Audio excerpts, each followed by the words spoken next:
If I had to say to gauge the impact of any of the programs that we've had, I think the Peace Corps would probably be number one.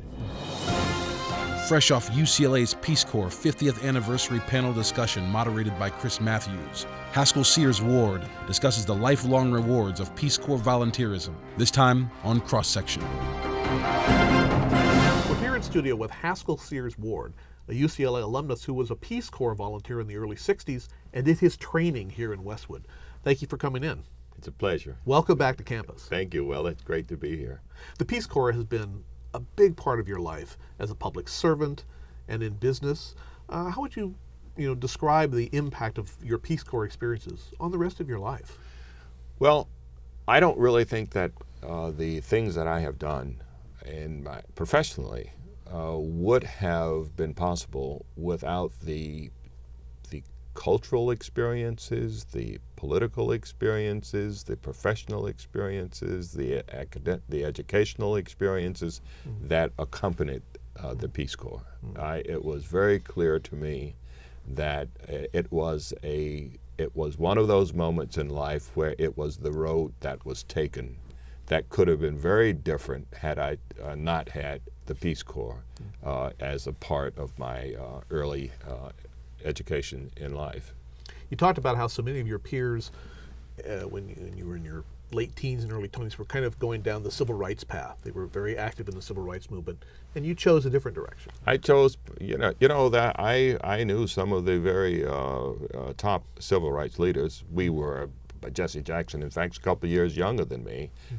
Julian Bond, same age I am. John Lewis. I knew these people at the time, but it seemed to me that these were such gifted people, not that I couldn't have played a role in that, but that the requirements of the future were going to also require the kind of experiences that one could only get by having the international exposure, the language acquisitions, the cultural understandings. That didn't mean that you were rejecting the other paths, but it also meant that the world was becoming a very complex place, and that the understanding of that world could also be of great value to our country. And what were you looking for in the Peace Corps? Why did you join the Peace Corps? Well, the actual way in which it happened was I had gone to Africa before I joined the Peace Corps. I was the only person in my group in the Peace Corps who had already been to Africa. And I had gone to Africa on a summer program. I went to Kenya. And I went to the summer program because one of the professors asked me to find a student to go to Africa. And I couldn't find anybody. So finally he said, then you have to go. So I went to Kenya. You were a student where? I was a student at Clark in Atlanta. Okay. It was a historically black college in Atlanta. Now it's Clark Atlanta University. When we went to Kenya in 1962, I met President Kennedy. And President Kennedy came to me when I was in the line, and he said, you are going to Kenya. I had a name tag on. You're going to see my friend Tom Boyer. When you see him, tell him we're going to bring more students over. Well, as it turns out, in 1959, the first group of a program called the Kenya Airlift occurred, and in that group of 1959 was Barack Obama Sr. Really? And the Kenya side of the organization was founded by a Kenya minister called by the name of Tom Mboya. And in fact, I did meet Tom Mboya, and we became friends. And when I left Kenya in 1962, I was crying on the airplane. I wanted to go back. And so instead of pursuing my interest in becoming a psychiatrist, I decided I wanted to go back to Africa in the first way, in the best way, and I decided to join the Peace Corps. And that was the real stimulus, was having a vehicle, and the Peace Corps was. So I wrote Sergeant Shriver. He Personal letter? Personal letter, and I have a personal letter. In fact, I was looking at it the other day. He wrote me a letter back and told him I wanted to go to Kenya. He said, we don't have any programs in Kenya, but we do have a program in Ethiopia. And so they accepted me to go to Ethiopia. But I have, I didn't believe it was Sergeant Shriver's signature, so I put my finger, rub it there, there's ink on it, and that's how it started. Well, in the first decade of the Peace Corps, a lot of people don't know this, but the Peace Corps volunteers often came to UCLA for training, and there were hundreds who came through UCLA in those first few years of the Peace Corps. And you came to UCLA. Well, I was in the first of those groups. In first 1963, Okay. well, I graduated from college in 1963, and I was already accepted into the Peace Corps. I was accepted, and so our training was here. We came to the campus, and I was just stunned. I had never seen a university like this. It was sort of like central casting. Here we had some of the best professors, the African studies programs. We lived in Myra Hershey Hall, and were here for 3 months in training, learning the language, studying the culture, reading and learning the history, doing physical exercise, and all of the kinds of things. And it was a program in which although you had been accepted to come here and train, that was no guarantee that you would actually go. So some people didn't go because they were selected out, they called it. But otherwise, we met. Now, this was a very interesting thing because this was the first time, having come from Georgia, this is the first time that I'd ever had white classmates, white roommates. This was the first time that the people from that period turned out to be friends for the rest of my life.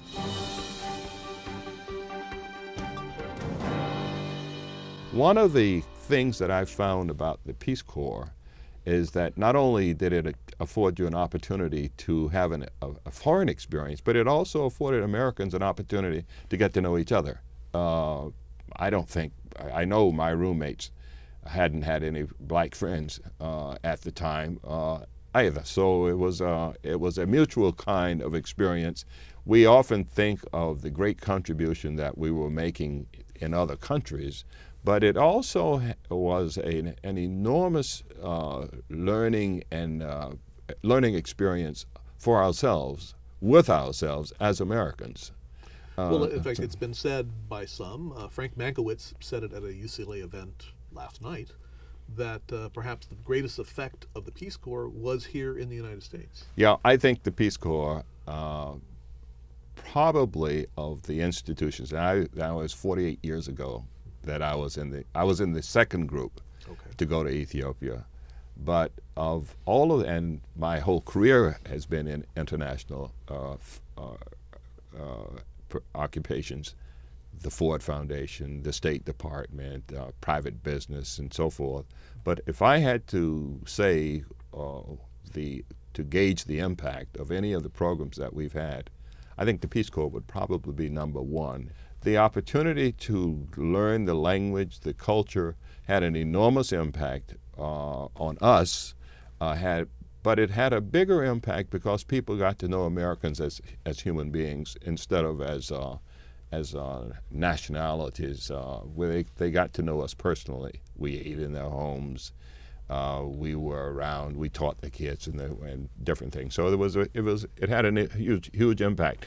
The result of that was when we came back, we shared all of this experience with Americans, and I think that some of the best policy people that you see were people who had the benefit of that kind of experience. When you were in Ethiopia, you lived in a small village, and you were surrounded by poverty that in some ways probably seemed familiar from what you knew from Georgia, but also was uniquely African. What were your experiences like? Well, in a very interesting way, I thought growing up as a poor kid in Georgia was an asset. I wasn't stunned, as many people were, by the poverty in Africa. Many of the things that I didn't have as a kid were very familiar when I got to Ethiopia. So it wasn't a traumatic re-entry for me. They didn't have electricity, nor did I. So, and what I found was that there was a relationship that was very understandable to me based on the fact that I had grown up as a poor kid in Georgia. We used to say that our roofs were so porous that when it rained inside of our house and leaked outdoors. But that was I wasn't shaken by my experiences in Africa when we were traveling and there were no bathrooms and we had to go and find a bathroom out behind the trees. That was similar to what we did in as a kid growing up. So the cultural distance and the poverty issues didn't impact me the way they impact a lot of Americans. And I found that those things stood me in good stead when I was in Ethiopia. It lessened the culture shock. It lessened the culture shock, yeah. And I was not as dismayed by that. Now that doesn't mean that I reveled in what one could say was a difficult living circumstance. There was great poverty, but I could understand that poverty and its context in a way that a lot of people cannot, who had not lived through and had been through that experience themselves. I had a great deal more empathy and a great deal of an effective kind of relationship because of my own background. Was it harder for some of the other Americans? I think a lot of Americans. First off, one thing that also is true, especially for white Americans who have not lived in a country where the majority of the people are black, that by itself presents a problem. So that was not something that was a problem for me, but for a lot of volunteers who have not had an experience in a majority black country, the cultural shock of that becomes an issue for them. But after a while, what also becomes apparent is that it really doesn't matter. We're all the same, and we have the same humanity, and that realization, I think, is probably what Peace Corps volunteers come back to America with, the commonality of our humanity rather than the distances because of our cultural differences. And I think that's something that if the Peace Corps has one benefit, it is the lesson that we all laugh, we all cry, we all suffer, and we all respond to similar human stimuli. From Studio 210B at UCLA, you're watching Haskell Sears Ward discuss his life as a UCLA graduate and Peace Corps product on Cross Section. You who were in the early years of the Peace Corps, did you bring that to the Peace Corps, or was that a result of your experiences in the Peace Corps, this call to public service? Well, I think what I really think is that some of the best students were attracted to the Peace Corps. Some of the people who heard Kennedy were very service kind of oriented, but they were student leaders on their campuses. And as it turns out, if one looks at the kinds of people who were in the Peace Corps in the early 60s and through the early years of it, one would then see, if you went to university campuses, some of your top international professors will have had Peace Corps experience. If you go to the State Department, some of your top people in the State Department will have had Peace Corps experience. Our Peace Corps director was Harris Wofford, who became a senator from Pennsylvania. Paul Tsongas was in our group, in the first group. He became a senator from Massachusetts. He also ran for president. But we had a number of people from Ethiopia who were very active, and myself, who eventually became deputy mayor of New York City. So we were all sort of public service oriented as a result of that experience. When I went, I don't know if you recall the book The Ugly American. Yes. That had a big impact on the way in which Americans were portrayed, and And I think that was a sort of conscious awareness that we had that, you know, Americans are very friendly people. We are very easy. We're very informal, and that had a very big attraction with former colonies where Africans, for example, had not been used to having the kind of free exchange as they had with us. So it was very unusual for most people to meet Americans and to meet whites. Now, at the same time, as an African American, I said earlier, most Africans had never even conceived that there was such thing as an African American. I mentioned this story where Did they ask you a lot of questions? They were asking me a lot of questions, about if they had heard something, they may have heard about racial discrimination, but they had never seen African Americans and whites interact the way we were interacting as members of a team. And so I think that there were components of that. You told a story about being on a bus and you were riding through the countryside in Ethiopia. I was riding, and there was an old man. I was riding in the bus, and some of my other friends were with me, all white, and there was an old man looking at us talk. Very, very, yes, it was very strange. He finally got up enough courage to ask. He had two of the young boys say, "Ask him what language does he speak," and I told him I speak English. And he frowned. He was very upset. He didn't think that they understood the question because obviously I don't speak English. He said, "No, I mean your language. What language do you say?" And I said, "Well, I speak English."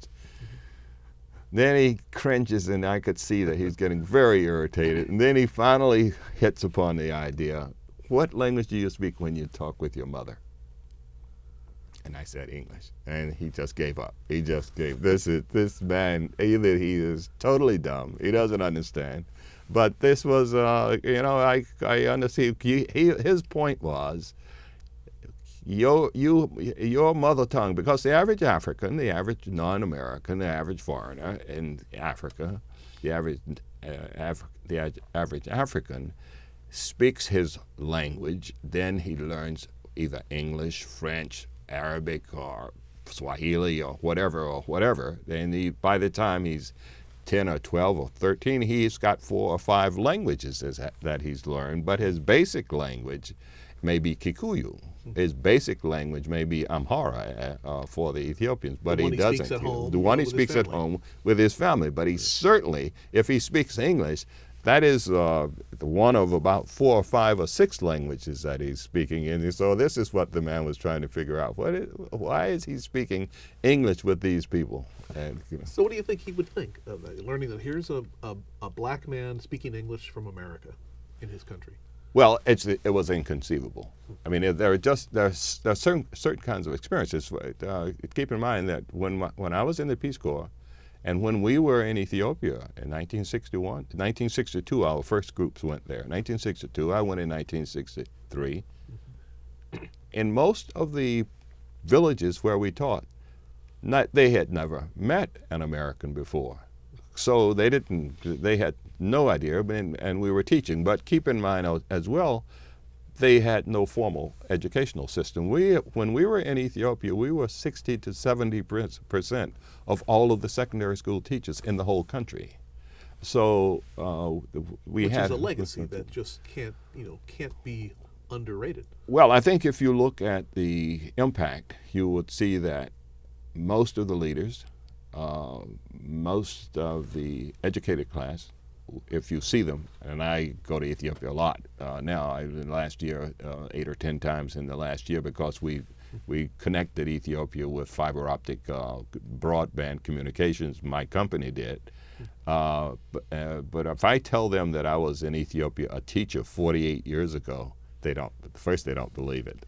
But then when they find out that I was there with the Peace Corps, they will say that their parents were taught by Peace Corps, and they have a very warm glow about that experience. So the effect permeates through society there? I think there are countries, Ethiopia is one of them, Ghana is another, Tanzania, Kenya, where the Peace Corps had a huge impact.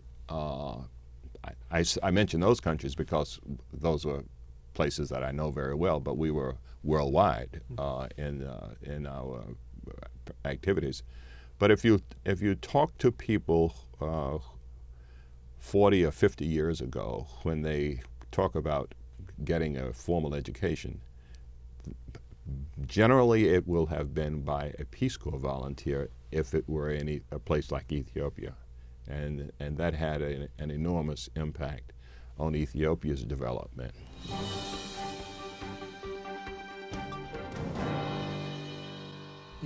After the Peace Corps, you returned to UCLA. I went to UCLA. It was very clear to me. I applied to two schools, Makerere in Uganda and UCLA, and I was accepted at both.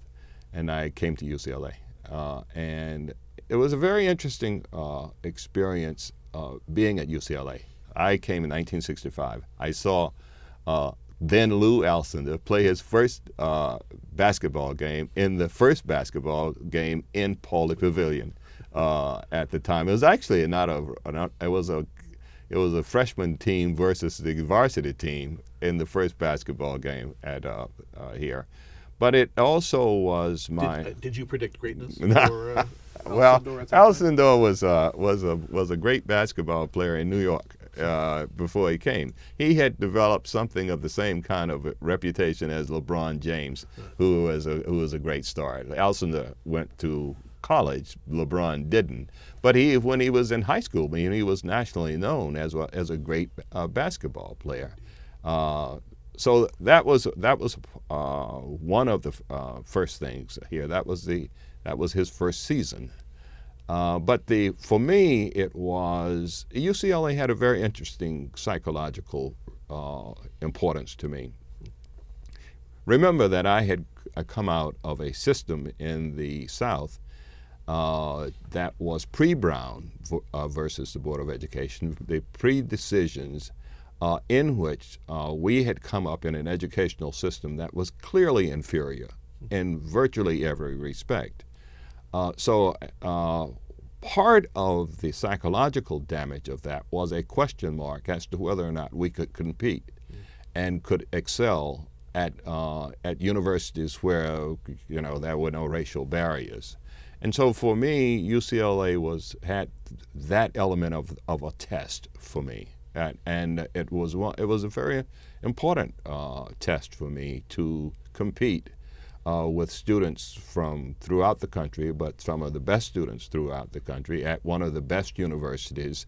And I think my success here at the university was an enormous sort of psychological boost for me to know that the education that I had gotten in Georgia, while inferior in many respects, had prepared me for success at the university here. So I think that when I look back, succeeding at an institution of such a high quality was a boost for self-confidence for me. And I really am grateful to the university. Moreover, the professors here were some of the leading professors in the world on the various disciplines in Africa. And so my experience was, when I went to Africa, it was never because I was trying to find my homeland. It turned into a very serious professional activity for me and a serious professional career path. And some of the very best people anywhere in the world were here at the university. And they were Professor Cooper, Hilda Cooper, Leo Cooper, Professor Sylvester Whitaker, Mike Lofsky, Dick Sklar, you name it. They were assembled here as a very, very important team, a multiracial team, an international team. And so when I came here in 1965, I would say that UCLA was at the golden age of the new discipline of multidisciplinary study, of international studies, and so it was a very, very, very important element of my professional development and educational and intellectual development. This university had an enormous impact on my intellectual development. It was clear to me that the world was shrinking, and it was shrinking into a global community, and that was a foresight, and that was an element of my understanding of that came out of the Peace Corps, and that came out of the disciplinary work that we were doing here. So that in that sense, we were ahead of the globalization issues that were to emerge 30 or 40 years later. We were some of the very first people in this country who understood the world's complexity in terms of the interdependence of not just economies, but of our need as the then emerging single superpower. The leadership role that we were going to have to play and were beginning to play in the world required a level of understanding and subtlety of approach and nuanced approaches to the interactions of cultures that I think the Peace Corps afforded us. We had a far more complex understanding of issues that I think stood us in good stead, but I don't think we had enough of that because I think many of the kinds of things that we were involved in Vietnam and some of the other areas could have benefited more by the use of the kinds of insights that people such as myself had. The kind of insights that you get on the ground, in a culture, right, living amongst the people, right, and learning what they actually think about and talk about. Well, I can tell you, I can give you an excellent example of the benefit. For the last year and a half, I was engaged in negotiations with Ethiopian officials in developing a contract for accessing our telecom system so that they could have broadband. My Peace Corps experience and my knowledge of Ethiopian culture formed 48 years ago. Formed 48 years ago was an enormous advantage. They had an enormous respect that here I was negotiating with people who were not born when I was there, but who really were quite impressed that over all of these years I remained interested in the country. And at the end of the day, when we signed that contract last year, they said to me, it was because of me and their confidence in my experience that they had and my respect for their culture that led them to make that kind of agreement. It was really one of the most moving professional things that I have been involved in all of my life. I've been talking in the UCLA broadcast studio with Haskell Sears Ward. He's a UCLA alumnus who was a Peace Corps volunteer in 1963 in Ethiopia and who trained at UCLA along with thousands of other Peace Corps volunteers. He's been back on campus this week for the 50th anniversary celebration of the Peace Corps. Thank you for joining us.